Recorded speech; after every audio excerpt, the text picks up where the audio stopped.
পাক চরের সাথে যোগ, রিষড়া সন্ধ্যাবাজার থেকে গ্রেপ্তার তপসিয়ার যুবক। ধৃতের নাম জাফর সাম ওরফে সানি। হুগলির রিষড়া সন্ধ্যাবাজার এলাকা থেকে সানিকে গ্রেপ্তার করে এসটিএফ। সূত্রের খবর, পাকিস্তানি চর আইএসআই এজেন্ট রানা রৌফ ওরফে ওয়াহাব আলমকে গত 12ই আগস্ট হাবড়া থেকে গ্রেপ্তার করে এসটিএফ। সে পাকিস্তান থেকে নেপাল হয়ে ভারতে ঢুকেছিল।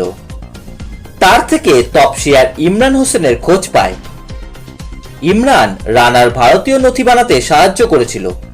এরপর তপসিয়ার বাসিন্দা ইজাজ আলীকে গ্রেপ্তার করে এসটিএফ। এবার তপসিয়ার আরেক যুবক জাফর শাম ওরফে সানিকে রিষড়া থেকে গ্রেপ্তার করলো। জানা গেছে রানার নেটওয়ার্কে কাজ করত সানি। হাওড়ার শালকিয়ায় রানাকে একটি কারখানায় কাজ পাইয়ে দিয়েছিল সানি। রানাকে বন্ধু হিসাবে পরিচয় দিয়েছিল। চন্দননগর পুলিশের এক আধিকারিক জানান, দীর্ঘদিন ধরে জাল নথি তৈরির কাজ করত ধৃত যুবক। হাবড়ার ফরেনার্স অ্যাক্টে মামলা দায়ের হওয়ার পর পাকচর রানা গ্রেপ্তার হতেই তার সঙ্গে যোগ আছে, তাকে সাহায্য করেছে, জাল নথি তৈরিতে সাহায্য করেছে এমন ব্যক্তিদের খোঁজ শুরু করে এসটিএফ। সেই সূত্রেই সানির নাম পায়।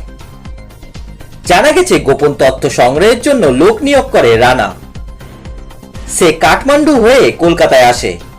পেট্রাপল দিয়ে বাংলাদেশ পালানোর ছক কষেছিল। তার আগেই সে ধরা পড়ে। পুলিশি ধরপাকড় শুরু হওয়ার পরেই নিজের এলাকা ছেড়ে রিষড়ায় চলে আসে সানি। পুলিশ তাকে ধাওয়া করে রিষড়া সন্ধ্যাবাজার এলাকায় অভিযান চালিয়ে মঙ্গলবার গভীর রাতে তাকে পাকড়াও করে।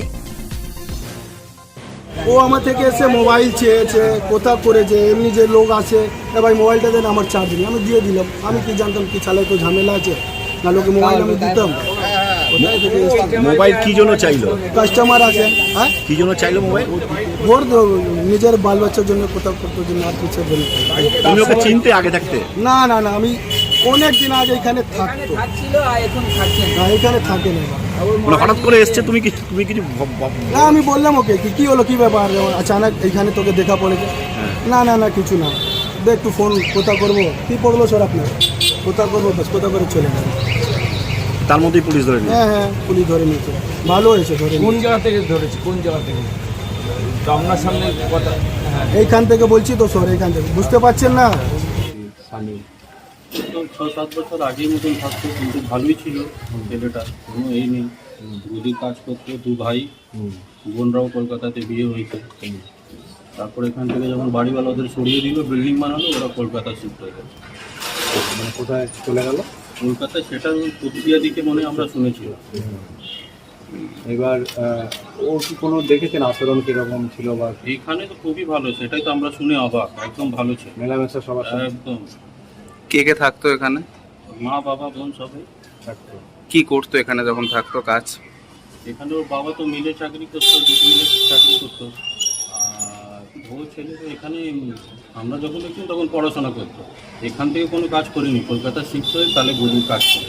গদির কাজ। এখানে গদি কাজ করতো না, কলকাতা শিফট হয়ে করে। কিরকম বয়স হবে ওর, মানে এখানে যখন থাকতো? এখানে যখন ছিল মোটামুটি ওর 14-15 বছর। আর এই যে এসটিএফ ওকে ধরলো কালকে, এখান থেকেই ধরেছে সন্ধ্যাবাজারে? না, আমরা তো খবরই পাই না। কি বলবেন, মানে এই যে এইসব ছেলেরা এখন এই সমস্ত চক্রে জড়িয়ে পড়ছে?